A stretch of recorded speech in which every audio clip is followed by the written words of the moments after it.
Day 22. So I'm going to be jogging, not this week, but next week. I'm going to start actually doing some rucking with my jogging and with my, it'll turn into walking.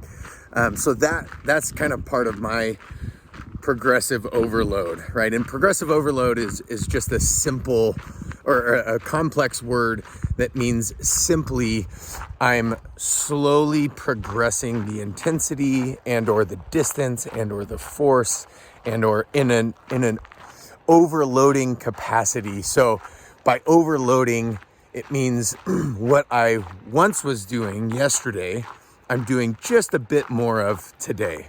So the load that was yesterday, whether it was walking or push-ups or pull-ups or bicep curls, right? I'm adding a little bit more load into my frame, into my body. And so that progressive overload, that is the concept that's going to go along with this day 1 through 100 progression. And so that's why we call it a progression, because we're progressively overloading our bodies. And that is how God has created our bodies to adapt.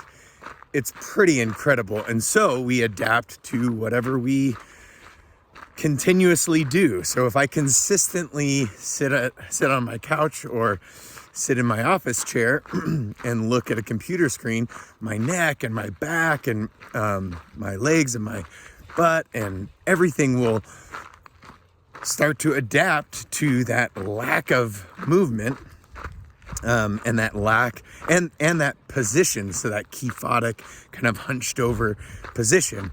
So the beauty of getting out into God's creation and glorifying Him and worshiping Him through moving our bodies in the way in which they were made to move, this is going to also create adaptation.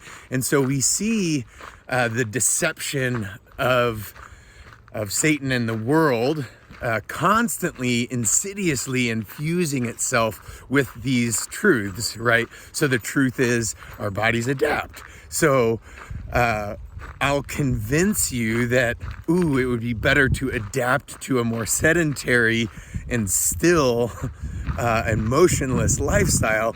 And then what happens is we get burdened with the dis-ease, right? The disease and the chronic pain and problems that that avails.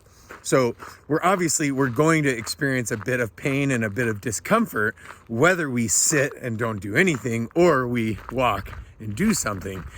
And so which one is going to be more glorifying to the Lord? Well, obviously our bodies were made to move, so moving our bodies is going to glorify God. Our bodies weren't made to sit, right? That's not why there's joints, and that's not why there's muscles, and that's not why there's tendons, right? Those things are there for a reason, and that reason is to move us. And so we get to glorify God. So I went on a little bit of a tangent today to explain a little bit more of locomotion from a God-honoring perspective, a biblical perspective. And obviously that's the kind of the spiritual warfare aspect of exercise. But man, get out here in nature today. Is extremely cold here, but it's not wet, so I'll take it. Either way, I'll be out here enjoying the weather that God produces and gives us. So I love you and I'm praying for you. Enjoy your day 22.